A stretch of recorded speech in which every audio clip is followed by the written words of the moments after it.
Hello everybody, this is Christine Bertram coming to you with Cards by Christine here in Fond du Lac, Wisconsin. And today is Tuesday, so it's time for another Tip Tuesday. And today we're going to talk about acrylic blocks.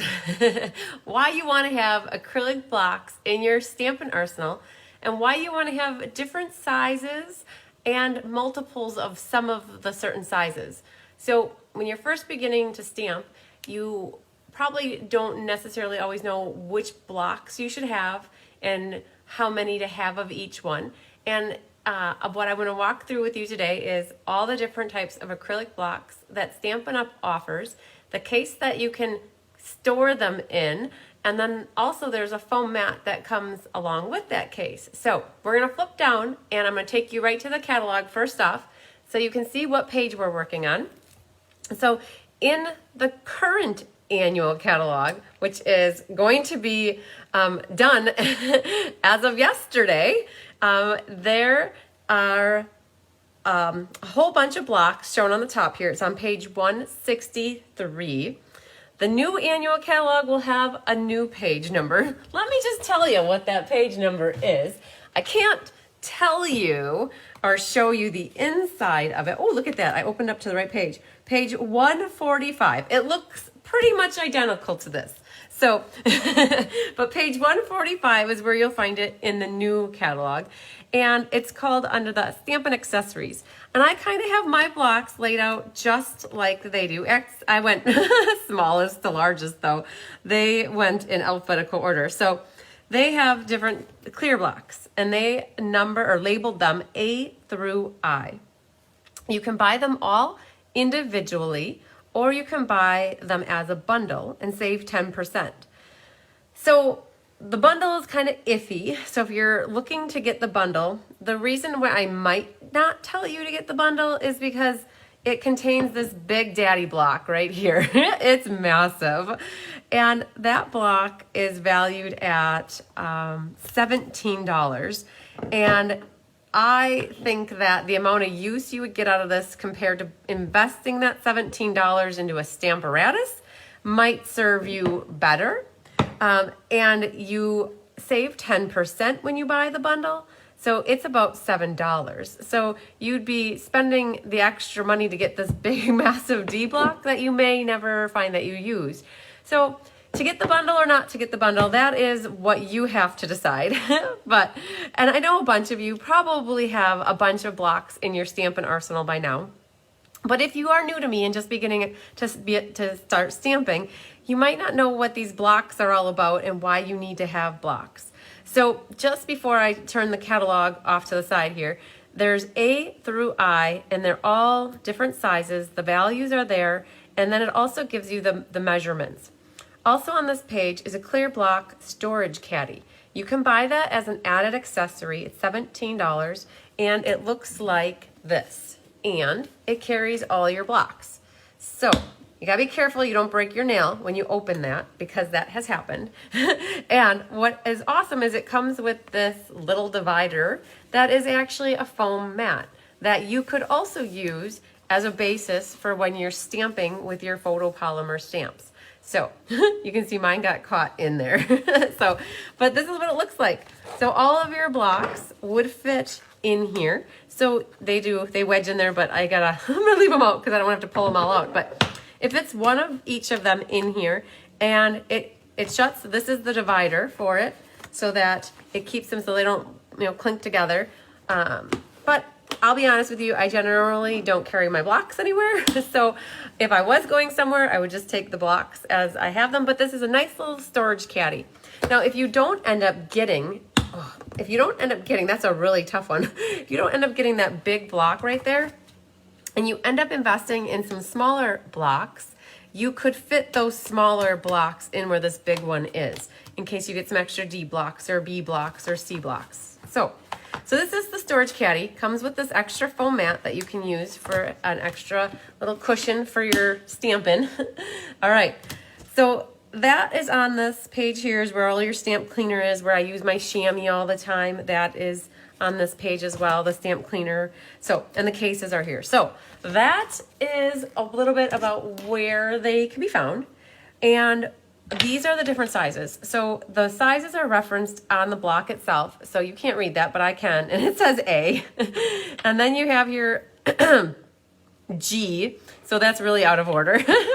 And then this size is the B. So A is like a little bit smaller than the B block.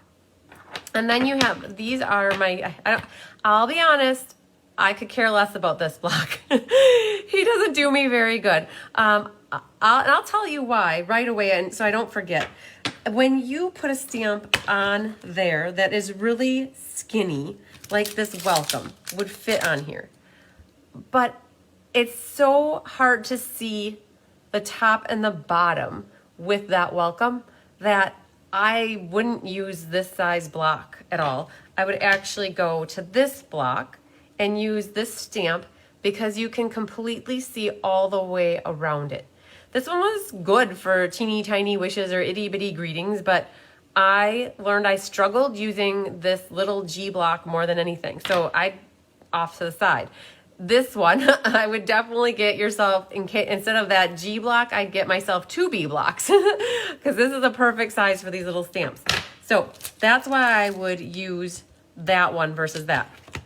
Okay, so then we have the C block, which is this guy. So you have A, B, C. These are awesome blocks. Then D. D is the most common, and it says it over here, D block. So you're seeing I put washi tape on mine because when I share blocks or have other people bring their blocks, in case in my early days I would run out of blocks, we'd mark our blocks so we know whose is whose. These are by far the blocks that I use the most. I use this one quite a bit as well. This is an H block.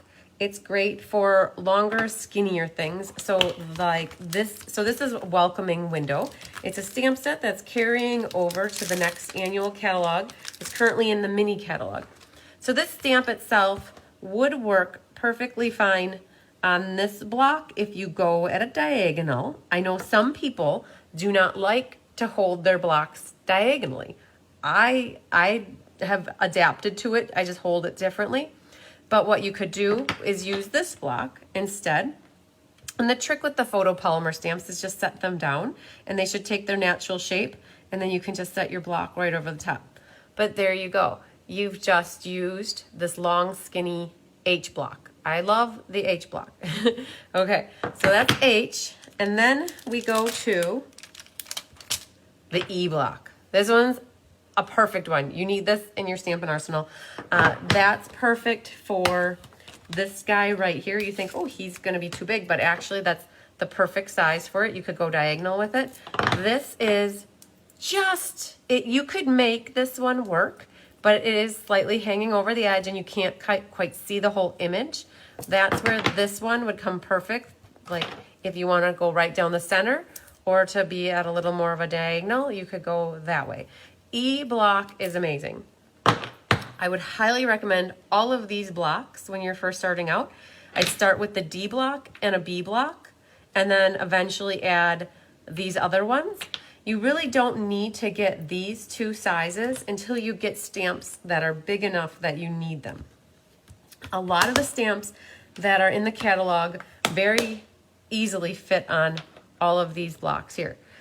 This guy, he's good. I'm trying to think of a stamp that we just used. I just created with him. I'm trying to remember which card I just created with that block. And let's see if I find it really fast, and maybe I won't.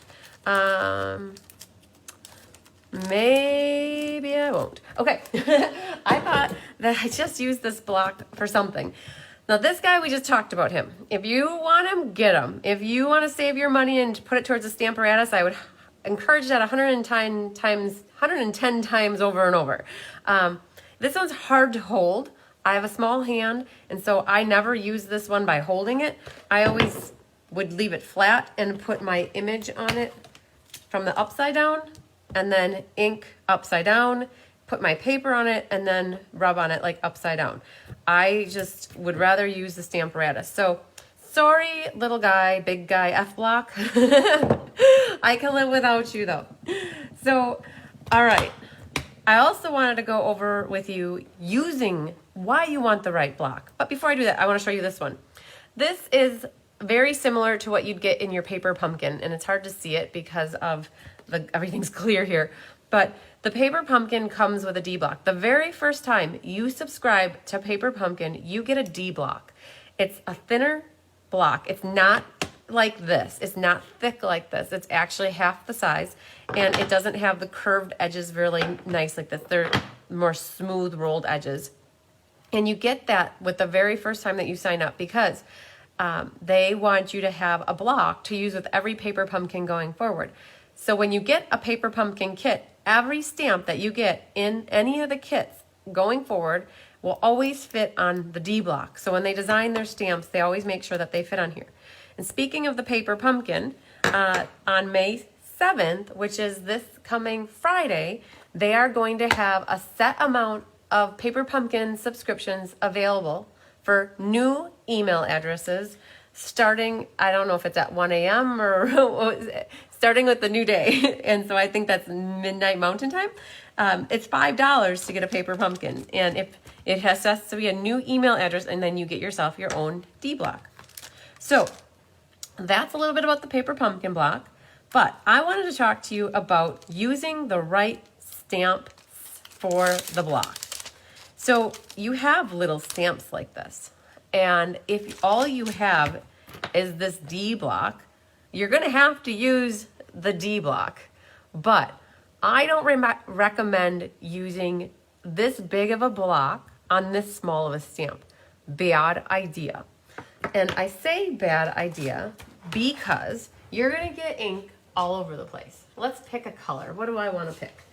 I'm going to go with Magenta Madness. Well, you know what? Let's do Cinnamon Cider because we're stamping a pot.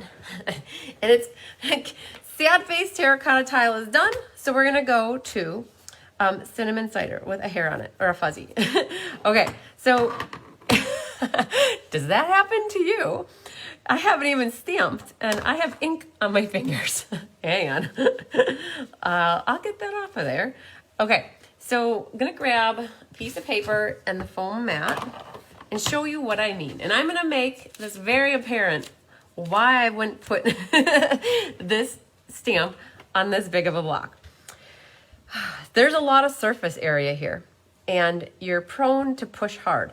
Stampin' Up's pads are foam. This one probably has never been used. If you look at it, it doesn't even look like you dipped in there. So they're juicy, they're foamy, and they're not your old dried out ink pad that's fabric from back in the day. And so when you push down on this, you're going to be pushing ink all over the place. And I'm not even gonna try hard, but I'm gonna show you what I mean. So I just inked up, but I also got it all around the edge here. And I barely, let's see here, you can see there's ink right there. I barely pressed on it. So knowing that, I wasn't gonna press very hard because it would get ink anyways. Now imagine when you press really hard, now you can see I've got ink all over. And when I just stamped on here on my foam mat, I got ink all over because there's so much surface area that is being covered with this teeny tiny little stamp. I just barely pressed on here and I got that. Okay, so that is because the stamp that you have is too small for the block that you're using. So this D block is great for stamps that are a little bit bigger, but we want to get the right size block. And I would actually go to the little bitty baby, the A block. And when you go to press in here, I pressed about the same hard or like depth or hardness, and there I pressed about the same, but because I don't have all this surface area around my block, I didn't get ink all over the place.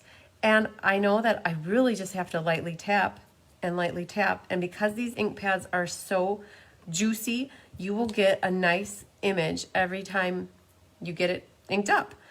You have to be very careful too. The harder you press into this ink pad, you can see here, the first time I pressed, I really didn't watch. There is, oh, I don't know if we're gonna be able to see it in the light here.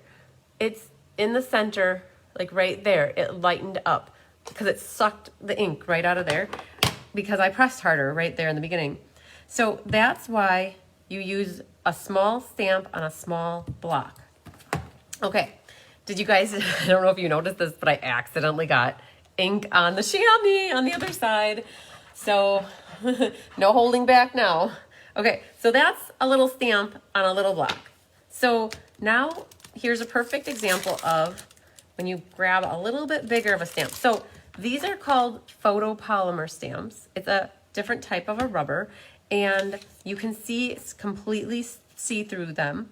I don't know why they just don't have all photopolymer. Maybe someday somebody will answer that for me. But look at that. That fits on there really nicely. And so now when you ink up, when you press on there, you're going to get a nice good image. Like the pressure is all solid all over the entire block, wherever the stamped image is.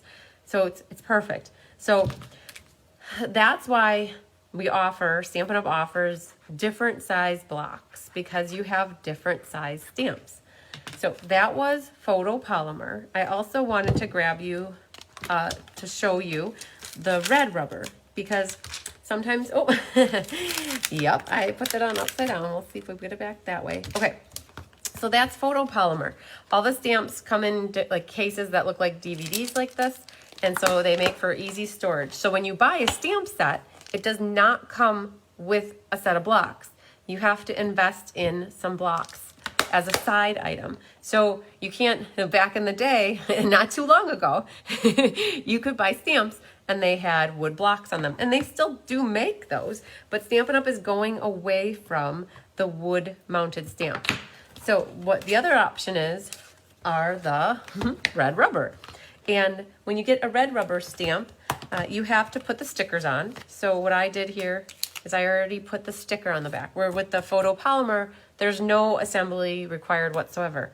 But with this one, you have to, there's a whole sheet around the edge, like that encompasses all the stamps. You have to like pop them out and you have to put the sticker on. If you're looking for a tip on how to do that, Kelly did a Tip Tuesday back in September or October about how to put your stamps together. So for this one, I would definitely go towards this block right here. And then for this guy, he would fit really nicely on that block. And then this little guy, let's get our little pot off of there and put our little things on. And let's see here. This guy, no good for me. I'm gonna leave him be. And then this one would work really good on there.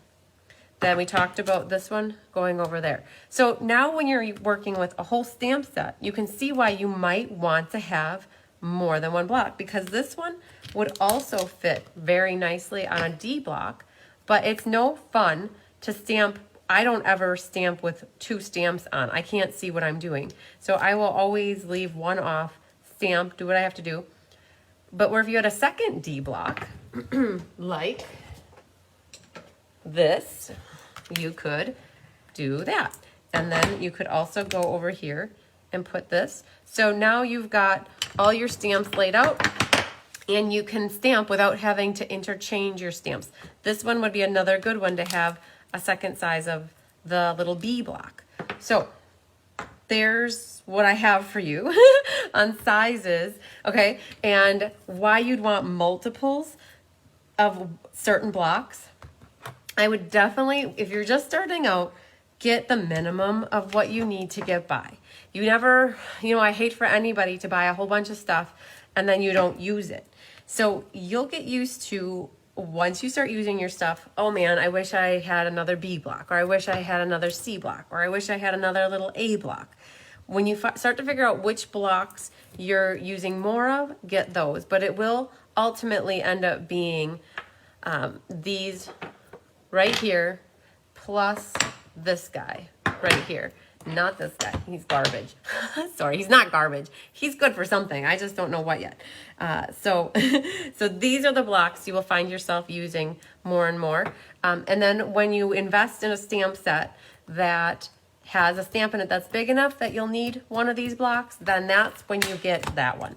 The stamp cases, I don't know, do they let me get this guy back in here. This is the kind of a stamp that you would lose. It would end up under your shoe and then outside. So these stamp cases, they used to reference the size of the blocks, but maybe it says it on the inside. So in case you're wondering, let's get this closed before I keep getting more ink all over myself. When you're in the catalog, looking at a specific stamp set like this one, the Pampered Pets.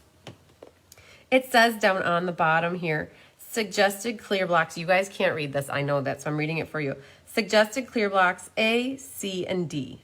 So A would fit these little doohickeys, and C, and then the D for that guy. So every time you're looking at a stamp set, it tells you what clear blocks are recommended, so you don't have to guess. Okay? So that was one thing I wanted to, I guess that was a bunch of things I wanted to share with you about blocks. The other thing is cleaning blocks.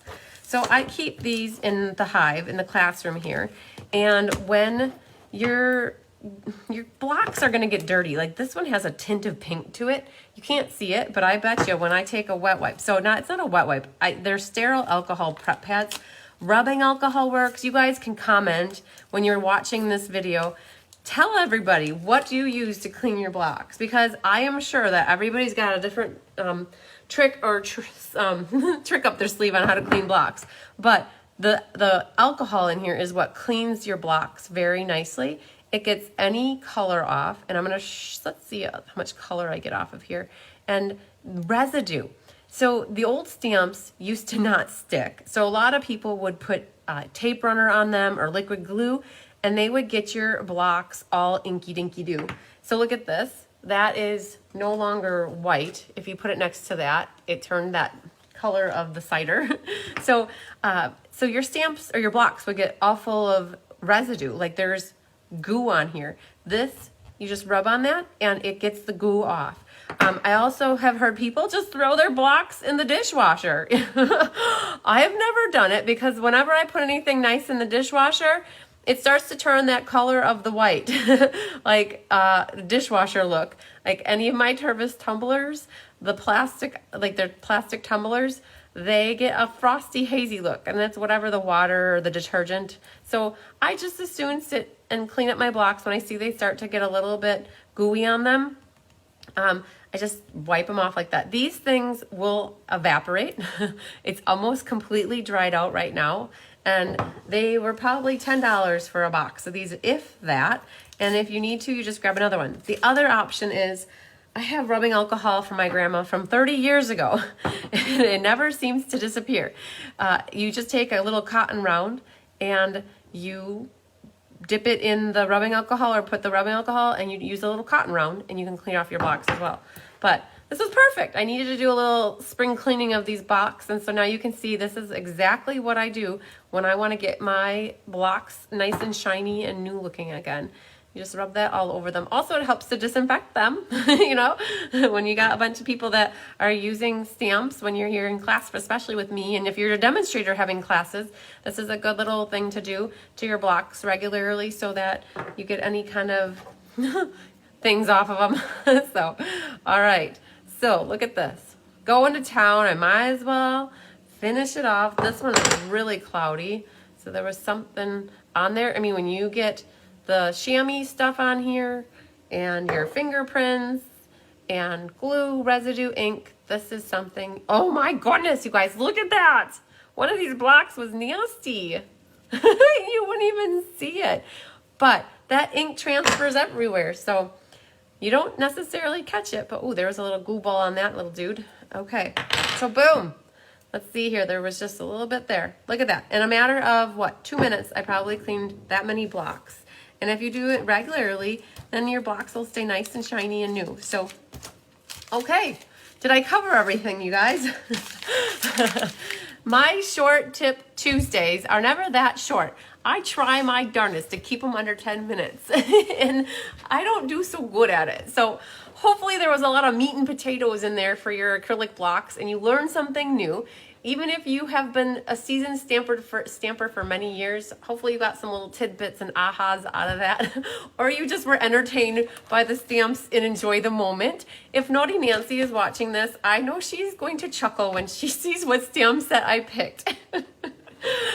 On that note, you guys have a great rest of your week. We'll see you on Thursday. You'll see Kelly on Thursday for Technique Thursday, and then I'll be live Thursday night for the well-suited card class. You guys, it's sold out. I don't have a single kit left. So sorry if anybody wants it after I start making these awesome cards. But the PDF tutorial will be available for sale.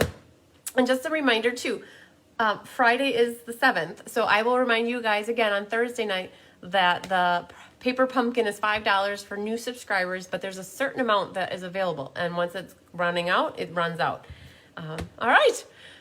The other thing that I wanted to tell you too is that my newsletter should be published by the time that this is airing. And so you guys would be able to see the newsletter in the Cards by Chris B website. Just go to the blog and news section and then go to the April news, or is it the May newsletter? Whew, the May newsletter. So, all right guys, lots of sunshine and love and hugs to you. We'll see you later. Bye.